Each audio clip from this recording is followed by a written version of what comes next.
Awesome. Well, let's go ahead and kick this thing off. Hey, everyone. Welcome back. I'm here in Zoom land, as always, with repeat guest Adam Murray, Vice President of WeldFit, along with his partner in crime, Dr. Andrew Parker, Executive VP at Hydrocarbon or for Hydrocarbons and Sustainability at SPL. But more importantly, folks, they are the hosts of the hot new podcast called Let's Clear the Air. Gents, welcome to the show. How are we doing today? Great. Doing good, man. Thanks for having us. Good. No, absolutely. And for the listeners, if you've just basically caught wind of Wicked Energy and you just started joining, you may have not listened to the episode I had with Adam. So I encourage you folks listening to go back, listen to episode 31, revisit that, hear Adam's detailed story on, his background, in energy, what he's doing at WeldFit. We get into great conversations about AI, pipeline productivity, communicating with the energy industry, and just along with a whole other list of topics. So I do want to start by clearing the air here. Andrew, how many times have people joked with you about being able to treat anyone's illness or fix anything because you're a doctor? There's got to be something. So it's actually a really funny debate that I have. I do not go by doctor at all. And your website says so. So I don't, yeah, I mean, maybe in like a formal setting, on the company website or something, I'll go by doctor, but for the most part, and I don't want to like offend anyone listening, but people with PhDs that want to go by doctor are generally just narcissists, in my opinion. And I try to avoid that because I think it kind of gives the wrong impression. I'm not that smart.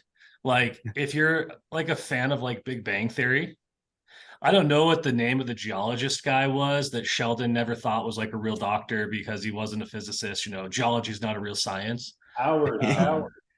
So I mean, Oh, yeah. Howard, there we go. Yeah. So I'm like the Howard so I try to not, misrepresent myself. No, but you know what? I mean, like, I want to firstly commend you. I mean, anyone who's committed that much amount of time to schooling, I have a lot of respect for. To your point, like, I'm not real smart. I ended up getting an engineering technology degree, and then I stumbled into grad school, did fairly well. But I think to commit yourself to that level of education, listening, studying, and I would imagine you got your PhD all while working a full-time job. Maybe you did, maybe you didn't. But it wasn't like you just got out of high school and then when you did your grad and then all of a sudden stumbled in PhD, right? Like you waited and then went back? No, that's totally how it happened, actually. Oh, it did? Okay. I went straight from if I had taken a break, I probably would never have gone back and gotten my degree. Okay. Yeah, I went straight from undergrad, so CU Boulder, right into my graduate work at Texas A&M. And when I got to A&M, man, I was like, I thought I was going to go be a college professor. And that's the whole reason I did the graduate track was I was going to go be a college professor. And about 2 years in, I realized that was not going to be what I wanted to do. Gotcha. And yeah, so I mean, I was too far in to like hit the eject button at that time, but I knew halfway through I wasn't going to go that route. So gotcha. I mean, again, regardless, commend you for that. It's no easy task. So where are you guys visiting from today or recording from real quick?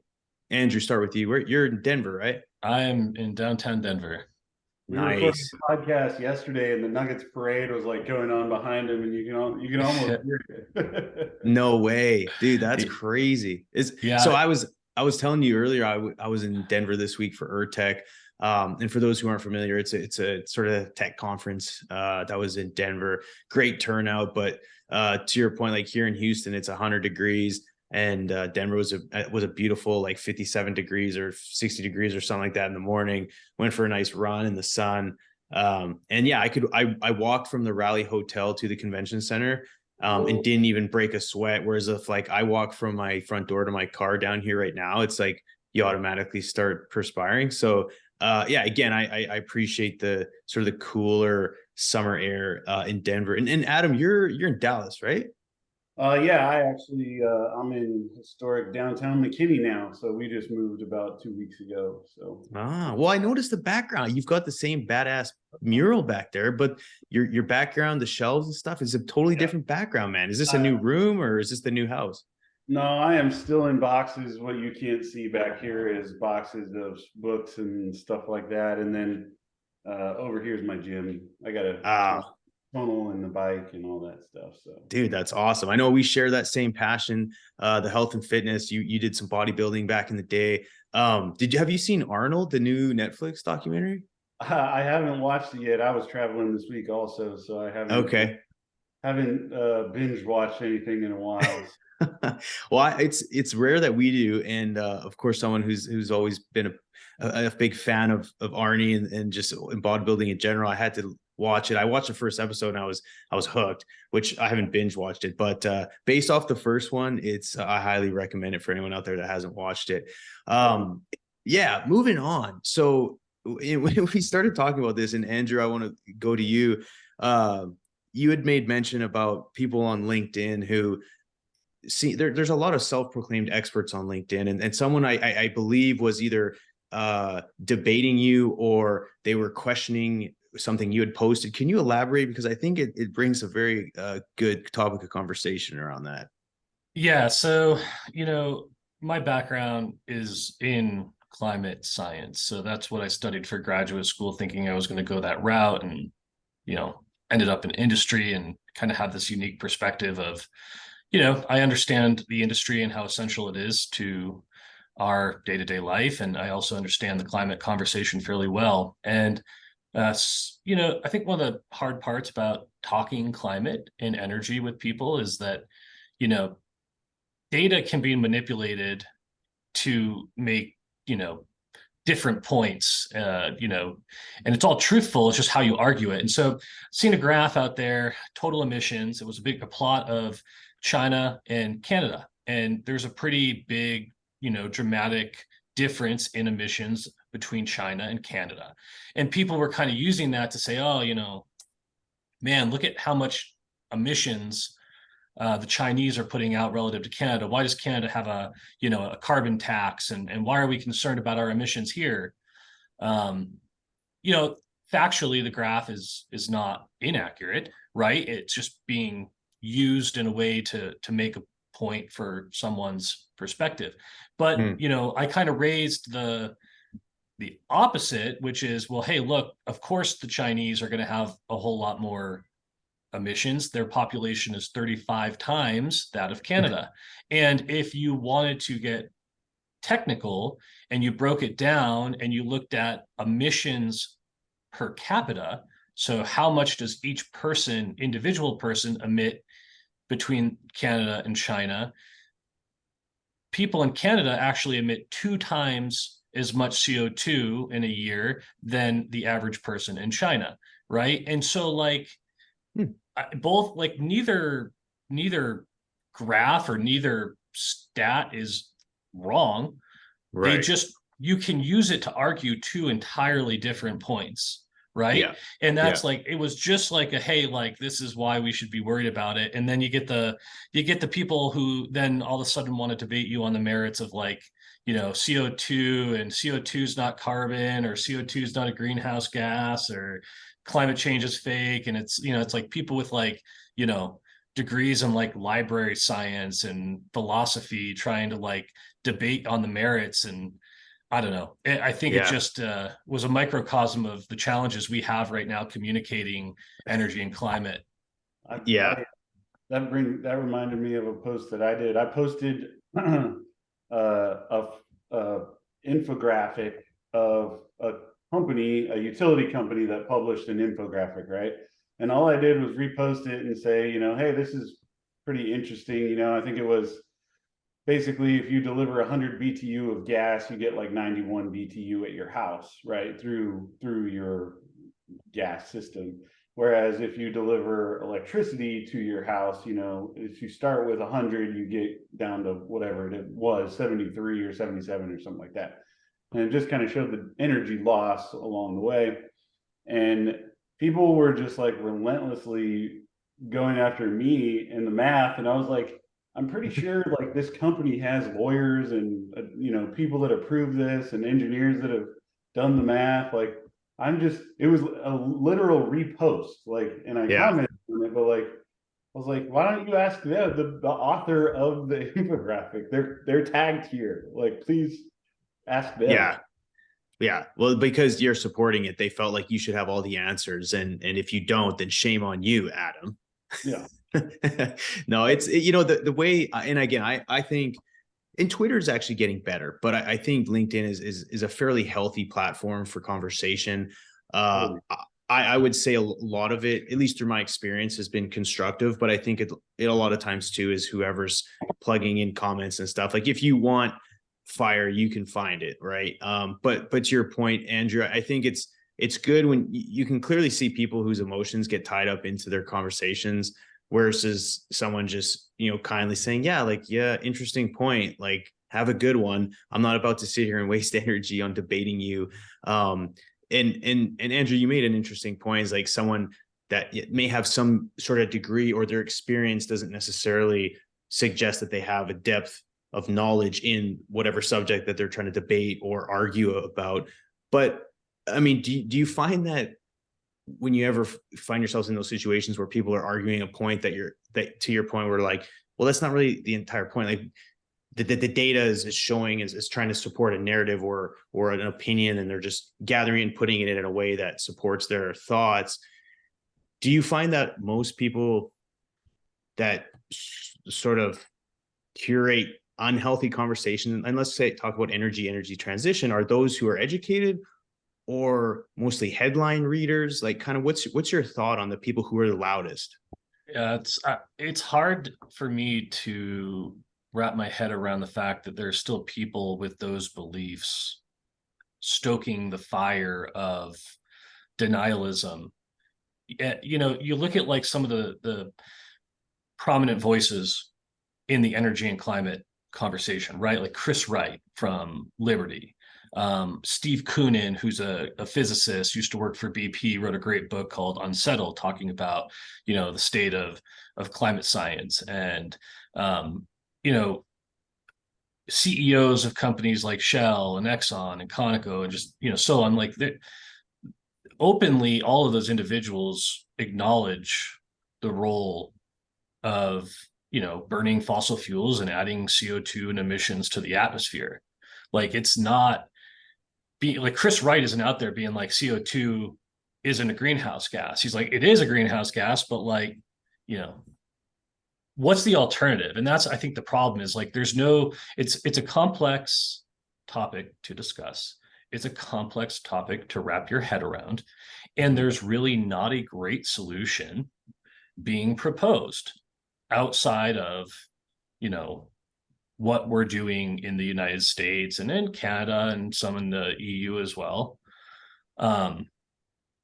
So I guess for me, it's hard that there are still people stoking the fire of denialism, because I think it sets the conversation back, and it just, and I guess I don't know where it comes from. Like why, we could get in a whole another podcast, Justin, about like why people don't trust science anymore, right? Like, I mean, we're probably not a debate we want to go down, but I mean, like, there's just like such a mistrust of the conversation and the data, and I don't know why people think they know better than the experts, but that sentiment continues to, I think, set the narrative back for people like you and Adam and myself trying to have pragmatic conversations about, a reasonable approach to our energy future. Right.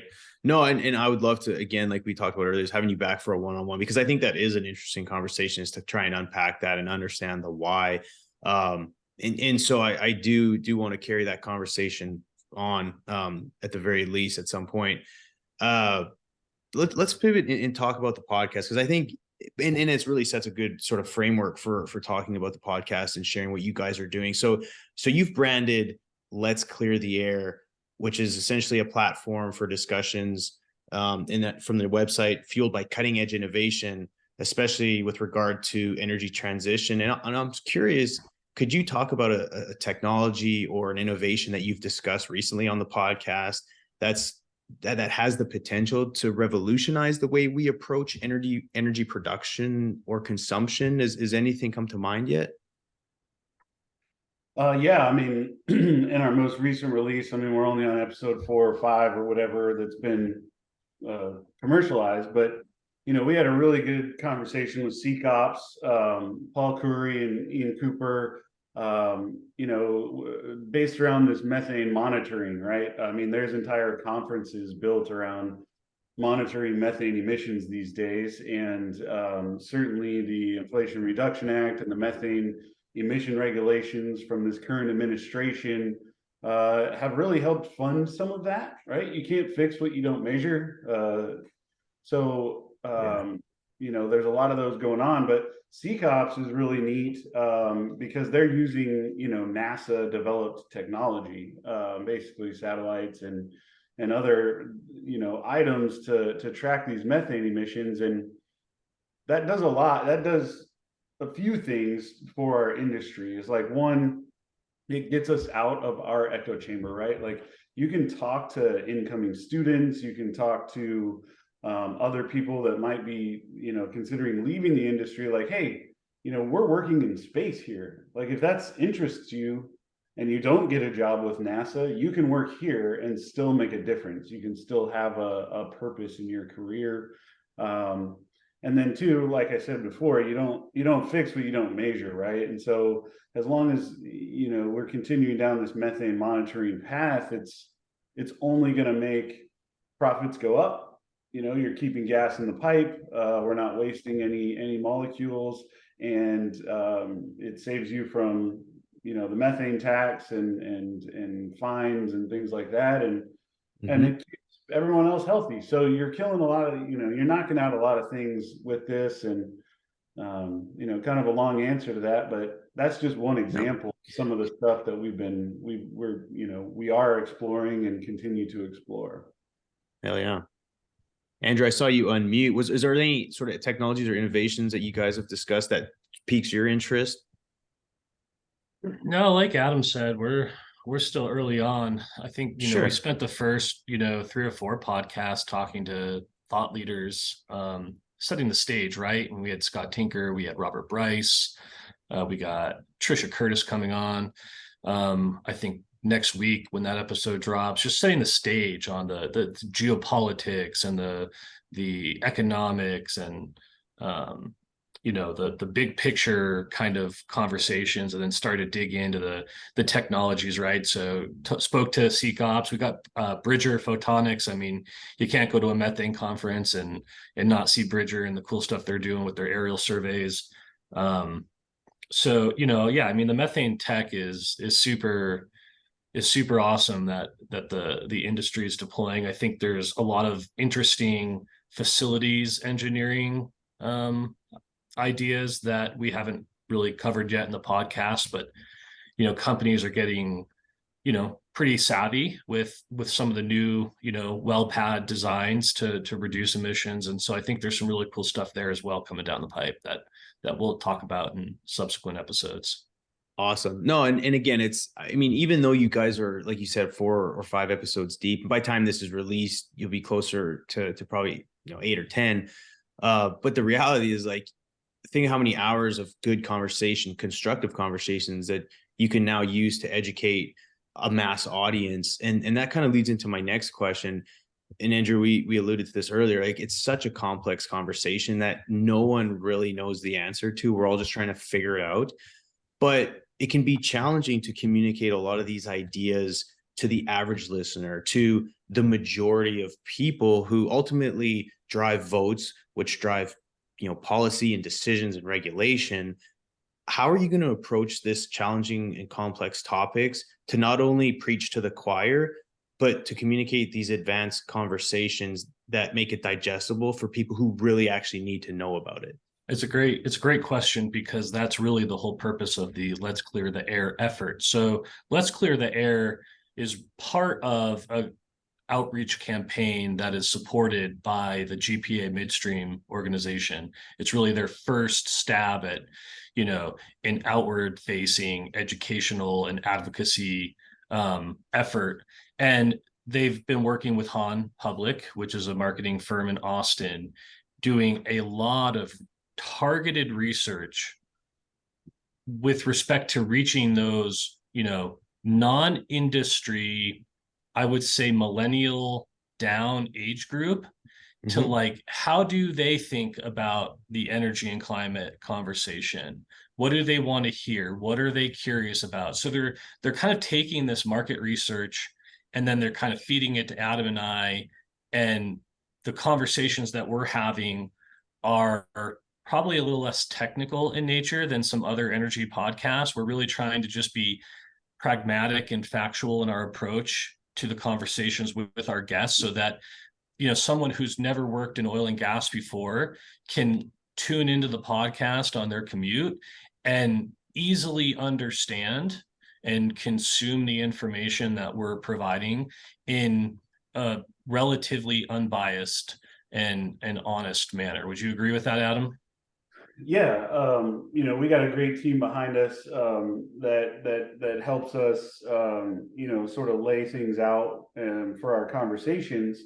So they're, I would say, partially scripted, right? We go off script all the time, but that has been sort of part of the feedback, right? Is like, hey, let's not get too political, because then we walk our way into this fire that we don't, we're not trying to get into. We're not trying to be Howard Stern of podcasts, right? Like, we want to present the facts, present the technological advances, the services, the innovation that's going on.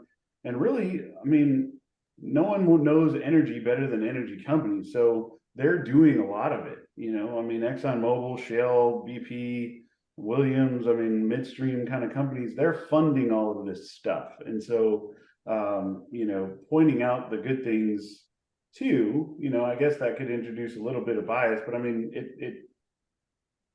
we haven't done a great job of pointing out the good things that we're doing as an industry. And so the hope is to do that a little bit better.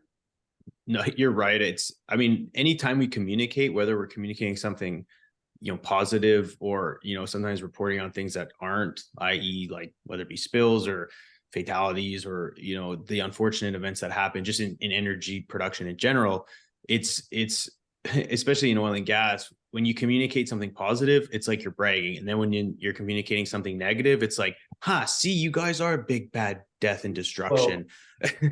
Well, we talk about that in a few of the monitoring podcasts, is like self-reporting. Like, we self-report on more than any other industry on the planet, right? And is that a good thing or a bad thing? It's certainly something to jostle around in, Yeah. you can have that debate with yourself. But, this is why I love being on, your podcast and other podcasts, and was very thankful to be invited here. Is one, I do get the opportunity to work with Andrew and extremely smart people that take a good look at the, global picture. But also the oil and gas industry, beginning in the 70s, maybe earlier than that, really thought that no news was good news. And they did not comment on anything. They did not publish anything more than they had to. They barely have websites now. It's 2023. I mean, some midstream companies that I go on their webpage is literally one page, talking about anything. And so, well, what happened between, let's just call it 1980 and now? The digital revolution happened, and everything, newspapers, everything is now online. And so when AI starts to take over and people start using that more, where does AI get its information from? And that's the internet. And our industry has nothing out there that's positive about what we do. And so I'm challenging my circle and, Andrew and everybody we talk to post, factual things and good things that we're doing, because those will start to get picked up in Google searches and by Chat GPT and all that stuff. Because as of right now, if you type in, tell me something good about natural gas, It will definitely write a paragraph good about natural gas, but then it will write 2 paragraphs that's like, but it's also a major source of methane emissions, and if you breathe it, you're going to die. Basically, is what it says. Justin, Yeah, did you read I forget when it came out, maybe last year or early part of this year, an article by Robert Bryce about the anti-industry. Do you ever, yeah, I'll send it to you after the show and you I should would read it. like to read it. Yeah, it doesn't ring a bell, but I would So, like to read it. so he did a lot of research into, how much pro clean energy lobbies spend and what their budgets are, and relative to pro oil and gas slash nuclear. Yeah. And like, it's hard to think about or comprehend. Oil and gas is outspent 4-1 by the Wow. NGOs, right? Like there is a huge discrepancy in the voice that people consume through social media every day. And so like I think your podcast, our podcast, other podcasts, Let's Clear the Air, the campaign in general, it should all be about taking back the narrative, right? Like to Adam's point, like the industry has done such a poor job representing itself, and it's allowed the misinformation to permeate, and we haven't stood up for ourselves. And I think that inviting people to the conversation in a non-confrontational way that Yeah. just says, like, to Adam's point, right? Like, try to stay out of the politics, try to stay out of the, you know, out of the fray, and just have like a real straightforward conversation, and invite people to listen to you is, I think, critically important right now. Yeah. No, that's it's a very sort of common topic of discussion, and one that I've just continuously am having more and more of.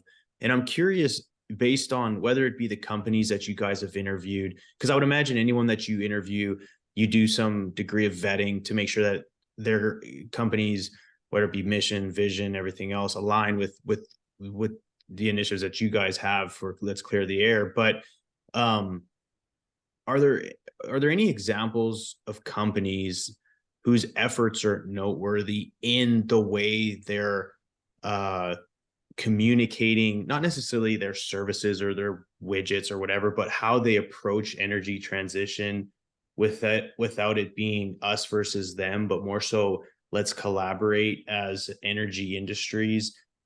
And again, it's kind of a long question, but and I can rephrase it, but I'm just curious if you guys have come across any companies who are doing this well, and maybe something that other companies or people listening can take away from it. Or if you don't, just simple ideas for companies in general, how to more effectively communicate their message in a non-divisive way. I think that's really part of the problem is no one really knows the right way. A lot of people in my circles, and myself included, have started posting that it's not really an energy transition, right? When you look at a transition, that means you're replacing one with the other. I think anybody who looks at the energy statistics over the past, I don't know, 50 years knows that we're not replacing anything potentially other than coal at this point. In the energy cycle, we're growing. So, I think even a few of your guests have really called it energy expansion or energy addition. Yeah. And that's sort of the message that we got from Dr. Tinker as well. I mean, there's still 3 billion people that need energy or use less energy than our refrigerators.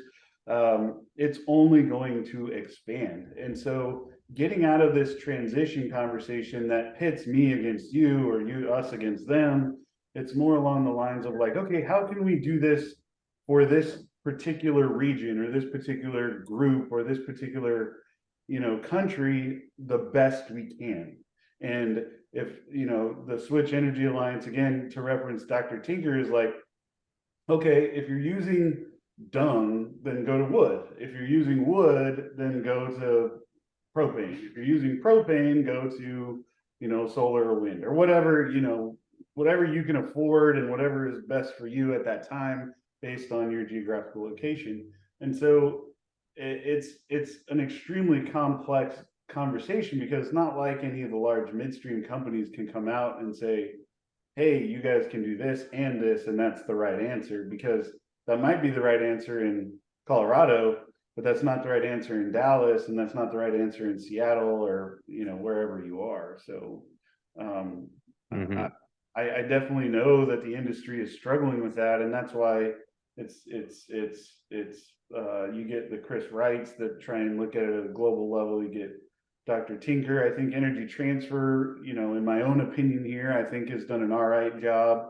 At least they're getting out there, and I think they had a Super Bowl commercial or whatever.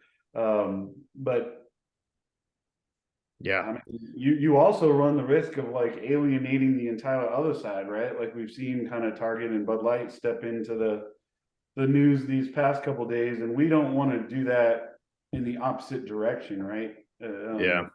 I mean, you do run that risk, I guess. So Yeah, no, that's been an interesting sort of unravel to watch. I think actually Bud Light, I think Modelo became the top beer company now, I guess, when you measure it on a maybe revenue basis, I think.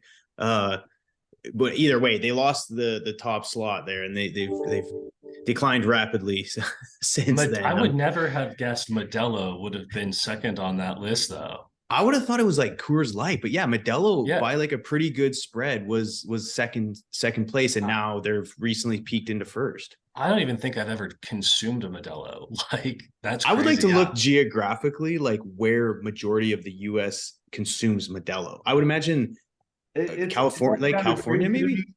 Modelo is still owned by Anheuser-Busch, which that to me, that's why it's sort of crazy. Is like Oh, really? the owner of Bud Light also owns Modelo, so Huh. take that with a grain of salt. No, it's an interesting, like, the more you know. No, yeah, again, totally side topic there, but with right now, and Adam, you and I talked about this in our podcast there, talking about AI and just the rapid advancements in technology, whether it's AI, even just whether it be battery technology. I guess it depends on you look at it in the micro or the macro, but arguably things are evolving at a rapid pace, generally speaking. And so I'm curious, like, have you guys thought about how in your podcast you're going to keep up with the pace of change to ensure your guys' discussions are timely and relevant? And I mean, because there's changes in regulatory landscapes, policy, things are just constantly changing. And so have you kind of thought of like, to make sure that your audience is up to speed on everything? I would imagine it's like based off the guests are talking and at the time it's relevant, but have you given any thought to just keeping up with things? Andrew, what are your thoughts on that? Yeah, I mean, I think that's the luxury that Adam and I are afforded through the podcast partnership with GPA and their partners in Han, because they're doing a lot of market research and trying to really keep their fingers on the pulse of what the listenership and membership of their organization want to be informed on. And so that feedback from them has really helped Adam and I kind of identify our guests thus far. And we're always working like yourself on lining folks up for future appearances, and that feedback and that market research they're doing is really helping us kind of make sure that we're serving the needs of the listenership and keeping people informed. And ultimately we have the resources of GPA and the expertise of their experts and the folks from midstream companies that are participating with them to also come on and keep people informed. You agree, Adam? Yeah, I mean, we do timestamp them a little bit based on our conversations, right? If we know that they're coming out in a few weeks and that might not be relevant, so we try and just explain where we are today. But yeah, I mean, it's with innovation changing and all of the things that we're doing, I think we just utilizing that as more ideas to continue the conversation. Yeah.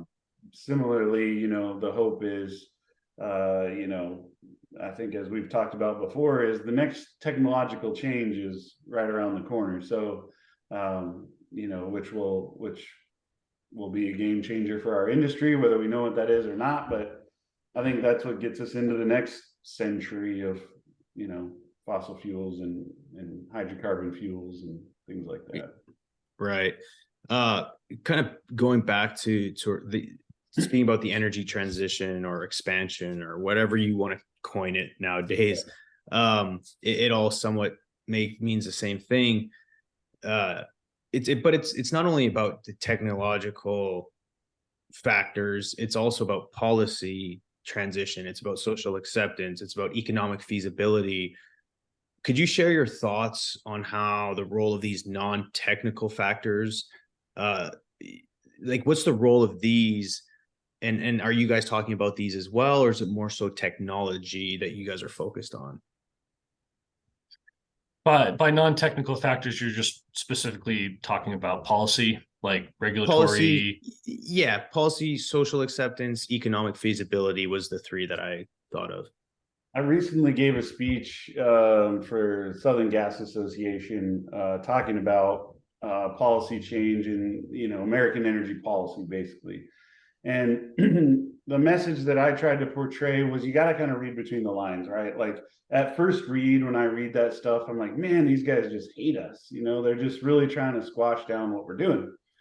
But at the same time, like with the IRA, there's a lot of funding in there for a lot of new technologies and a lot of things that can help our industry, right? Like and can promote entrepreneurs and small business owners into getting some of that money so that they can grow their business. And so I pointed out a few of those things, and I think, you know, taking a more positive approach or a more kind of read between the lines kind of approach is something that we really need to open up to. Now, I'm not saying give an inch and take a mile, you know, which is everyone's first reaction, but you know, there are funds out there for people to get FLIR cameras, and there are funds out there for people to, you know, grow their methane monitoring stuff. And I think that only helps, you know, the small business owners and entrepreneurs try and get going. Yeah. Would you say on this, would you say we've, let's just call it, since the pandemic, the social acceptance of oil and gas, do you think it's gotten better, worse, indifferent? Andrew, go ahead. Oh man, that's a good question. I mean, it's hard to measure, right? It's you can't measure it, but you can maybe through conversations, social media. I mean, again, a tough question, hard answer. I don't know. I was just No, it's a great question. I don't. I say indifferent. Like you know, I really want to be optimistic and say that, yeah, people are starting to come around to our industry a little bit more. And I think they're going to have to, because we all know, you know, at the end of the day, the US could go net zero tomorrow. And I mean, dude, we're just a fraction of the overall global emissions profile, right? 10%, I think. So the US and Canada go to, you know, North America, let's just say, goes net zero. You know, if the Saudis and the Iraqis and India and China and Russia, and they don't follow suit, what's really the benefit of everything we're forcing the industry to do here? And, you know, when you think about, you know, natural gas in particular, and how it can provide really a global solution to not only developing countries, but, you know, countries that are, you know, heavy on coal usage and stuff, I think, you know, there needs to be a lot more support of the industry going forward so that we can develop the infrastructure and, you know, do what the US has always done and lead from the front on a solution. And so, yeah, I think people are slowly catching on, but I mean, it's nowhere close to what it needs to be, in my opinion. Adam? I would be a little bit more positive than that. I think because of COVID and the healthy level of skepticism that everyone now has for, you know, the government and the pharmaceutical companies, people began questioning those probably mid to late last year, and all the facts are coming out now, or all these studies are coming out now on the boosters and whatnot, which are only enhancing or entrenching people's beliefs and that kind of stuff. But I would say, as someone who's on both Twitter and LinkedIn, I have seen a lot more people, especially in the dredges of the comment section, pushing back. I mean, they're not necessarily saying like, don't try to be a better person or don't try and do better, but this apocalyptic narrative is really getting a lot of pushback just because they've missed so many times before, and people are starting to kind of point that out. So Yeah. If I could share maybe really quick, like an anecdote, Justin. Yeah. I don't even know if I appreciated the industry as much as I did until last year. Flying, and Adam's heard the story, flying back from Dubai last May. And it was an overnight flight from Dubai to Germany. And I think it departed about 1 a.m. So hour and a half into the flight, like I'm looking out the window. I couldn't fall asleep. And like I look out on the horizon. I was sitting on the east side of the aircraft, and I'm like, that's weird. It's like 2:30 in the morning and the sun is coming up, I'm like, Yeah. that's and so like 3 or 4 minutes later, I saw the flight map and I realized that it wasn't the sun. We were coming up on southern Iraq and in the South Iraqi oil fields around Basra.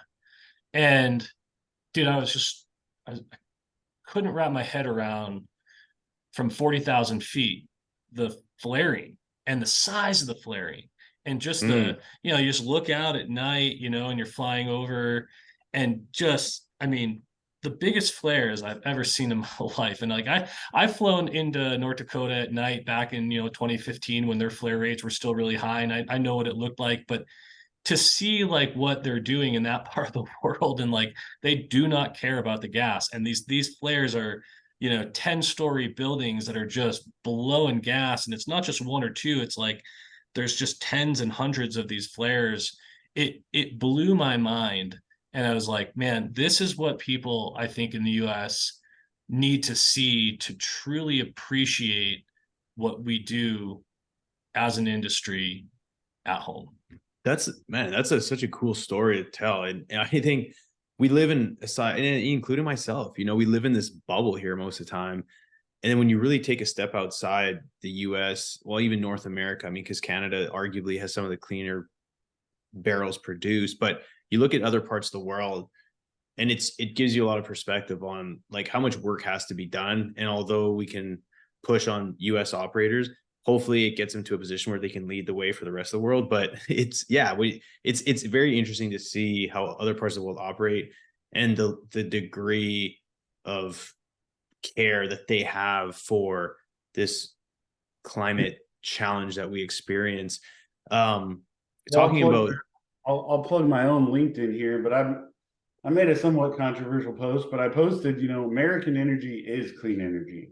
And, posted, I didn't pull it up while you're sitting here, but I mean, it basically just talks about how much energy we produce versus our level of emissions from the industry. And like, America is the cleanest energy that we got, right? Other than, I think, one or, whatever. We can go look at the post again, but it's crazy. Yeah. It's not even that controversial to think about, but if you say it out loud, man, people are just like, think you're crazy. So yeah, no, it's a good point. And Andrew, I don't know if, again, I don't know where you spend a lot of your focus on your day-to-day, but have you looked at, or even Adam, if you have, when we talk about, say producing the cleanest barrels, I don't know how it's measured. Is it like, CO2 per barrel produced perhaps, or I don't know how that's measured, but is there a list of countries who, obviously US, Canada are probably up there, but or is there a ranking system that, like,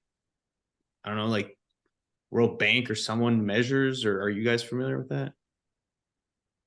Yeah, let me find it real quick. But I was posting it, and yes, there are scorecards, right? Okay. They rank on a variety of different metrics, but yeah, there are scorecards. And while you're looking that up, I actually also came across something. I read it and posted about it, and talking about acceptance. the Europeans, specifically Shell, they had their investor day on June 14th, and a lot of the message they had was, boosting their dividend by 15%, but actually increasing natural gas production, re-emphasizing their investments into fossil fuels, obviously committing to their net zero emissions, but realizing that, again, they've kind of like pivoted in their business strategy to please investors, but also I think are understanding like, hey, like BP, a lot of the European majors have basically been like, we're going to start reducing our investments into fossil fuel production. And when you look at them relative to US majors, i.e. Exxon and Chevron, they're underperforming. Now, again, I think their objectives and strategies are different, but it's interesting to see the shift kind of back. And again, I'm certainly no equity analyst. I don't study companies to like that depth, but on a high level, it seems like there's somewhat of a shift back to going where either the money's made or they realize if we don't keep up with production, demand's gonna be there. Who's gonna be there to supply it? Hopefully it's the companies who do want to produce it in the most sustainable manner possible. So it's the environmental protection index, environmental performance index, EPI. Okay. Of the top 20 largest non-US petroleum producers, the average EPI is 39. The US is 51.1. The higher the number, the better. That's for crude oil. Same thing for gas as in the US. They're generally one and the same, but 20 largest non-US natural gas producers, their average is 38.6. Ours is 51. There are people with higher environmental performance indexes, like Australia. Their natural gas performance index is 60.1, to almost 10 points higher than the United States. But we produce 7 times the amount of natural gas that they do. They do about, let's see, this is billion cubic feet. So they do 6,000 billion cubic feet, whatever that is, or 5.1 billion cubic feet. Let's just use that. And then the United States does 34, almost 35. So, I mean, we produce 7 times as much with a score that's, percentage points away. So it's really interesting. I mean, there's other countries with better EPI scores for sure, like Norway's higher, a few others that are there, but no one that does the volume that we do. I mean, we do, what is it, 18 million barrels per day or something like that of liquids, of oil barrels per day at one point. And the next closest is Saudi Arabia at like 11. Well, no one does the volume we do, and probably no one has the potential to scale like we do, right? And so, yeah, it's I mean, oh man, we could go on and on about just the craziness of the situation, Justin, right? I mean, we could talk about, California taking in all their oil from Saudi and Ecuador. It's just the California topic is interesting, right? The potential there is vast, and a gentleman who speaks with passion behind that is Mike Umbro. I don't know if you guys are familiar with Mike. Umbro's the man. Yeah, he is. I've had the pleasure of meeting him, having him on the podcast. I think he actually is moving to Oklahoma City, or he did. But it's funny because when I talk to him, he's like, "I'm pro California. He's like, I want to be the one who makes a change." And then I saw he was on Twitter something about moving to Oklahoma. I was like, man, I thought, what happened? But I haven't had a chance to talk to him since then. But yeah, to your point, I mean, it could go on and on and on. But the last thing I want to talk about, and people always say you shouldn't talk about it, but I'm going to, is politics. But we're not going to get into like the nitty gritty. But I'm curious. The reality is next year we have an election. Do you think, depending on which way the election goes, is it going to majorly shift the trajectory that we're on now? I mean, any sort of crystal ball, who's going to get in? I mean, kind of give some like maybe just some high level comical relief to the direction you think this election might go and where it's going to take let's call it oil and gas? That's a really tough one to answer. In just without looking at the data, I feel like even under Democratic presidents, oil and gas does pretty well, right? They kind of put the regulations on, price goes up, companies become profitable. Republicans come in, lower the size of the government, limit regulation. We continue to pump as much as we can, and then prices come down. So it's sort of this balance. The non-answer answer is you kind of hope that the checks and balances system of the United States government work themselves out, right? Like, so either the House or the Senate and the president, can't force through too many things that have too much of an impact. So, personally, professionally, and, even as a company, I really try and not let whatever's happening in the day-to-day affect those decisions too much. I always think it's funny when I have customers say, oh, we're waiting for the election, which is very common in election years, like, we're not going to invest this $300 million in the gas plant until we know who's the next president. And I'm like, no matter who it is, you're going to do this gas plant anyways. It just changes your economics a little bit. But, Yeah. It's a pretty safe answer. It's a pretty PC answer. It's not going to make anyone mad, right?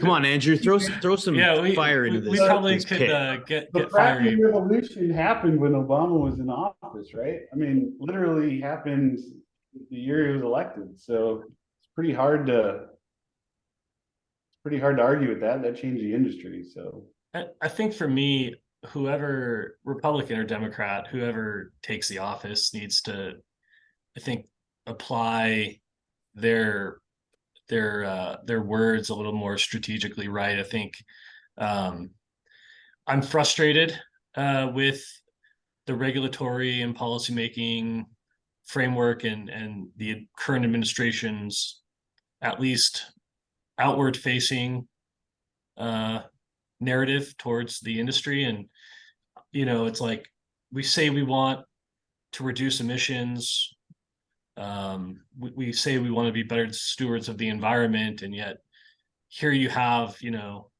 an industry that is ultimately going to be a catalyst one way or another for a lot of that change, and yet we can't get infrastructure built, we can't get permitting passed, we can't do what we need to do to be even better stewards of the environment as an industry, right? I mean, you don't like flaring? Well, let us build some pipelines and some infrastructure. So I just hope that whoever Democrat or Republican comes into office has a bit more middle of the road approach to energy, because I think it would be bad for industry if a Republican came in and just said, screw regulatory, we're going to open the faucet back up and we're going to drill, baby, drill. Because I don't know if that's really like a narrative that, extends the olive branch to the other side. But equally as bad, I think, is another Democratic president that comes in and is as, openly anti-oil and gas as, the Biden administration has been. Regardless of, if you're a Democrat in the energy industry and the president-elect is saying, I'm going to shut oil and gas down day one, it makes it really hard to vote for that person because your job goes away, right? Let me ask you guys a question. I know this isn't my podcast. Sorry, Justin. No. This is conversational. Let's go. What is the inflection point, you think? I've heard stories about, near misses with, New York City almost running out of natural gas and blacking out for weeks on end. What do you think is the inflection point that gets more people to wake up here locally in the United States to caring about energy policy and appreciating the role of oil and gas? Like, what is the magic event that you just think makes people go like, holy cow, like this can't happen? I think it's Kamala Harris getting voted in as president. No, I'm just kidding. I think it's deep. It has to hit home, right? Like, no one ever thinks about life insurance until their husband passes away, or no one ever thinks about something until like they get in a major car accident or they almost have a heart attack. Like like the pain of not changing doesn't really increase until like it leads to death or suffering. And so I think it's something to that effect.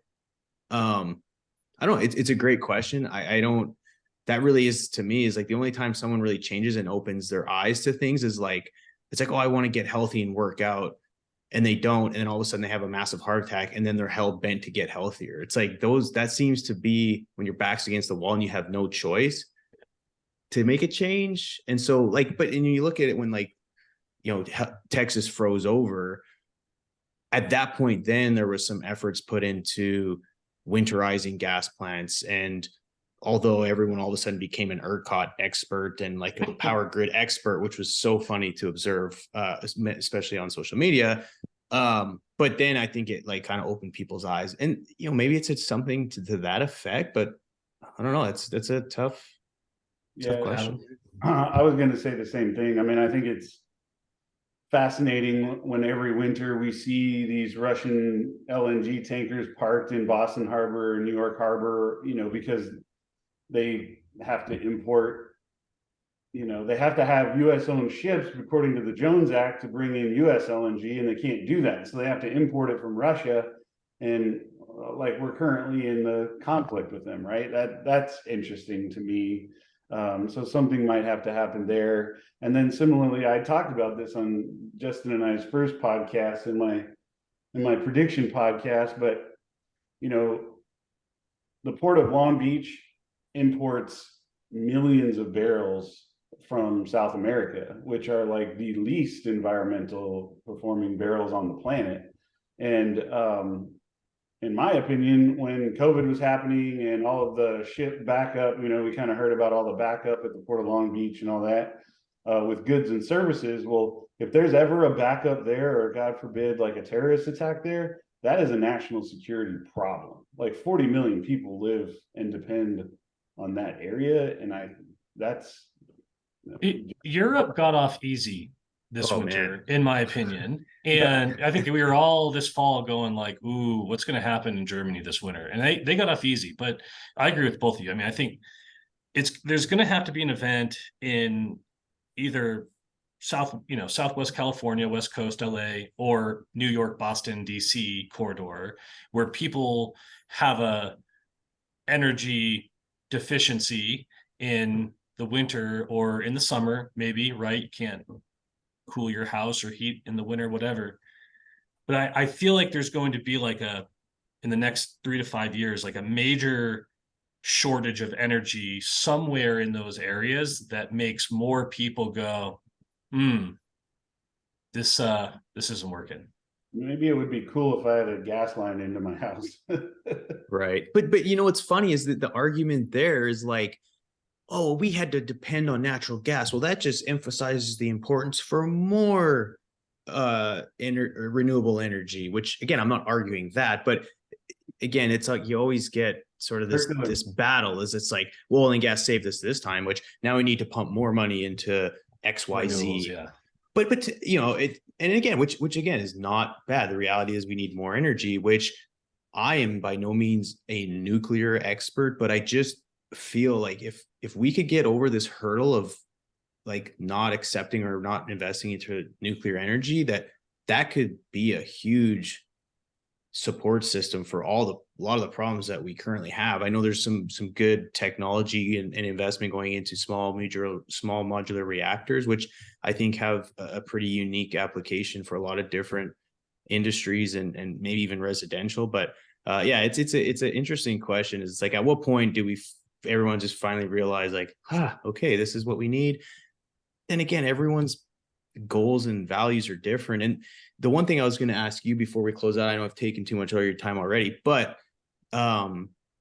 is obviously depending on who gets elected or which administration gets in, that influences policy, which ultimately influences the direction of where we go with oil and gas and other industries, renewable.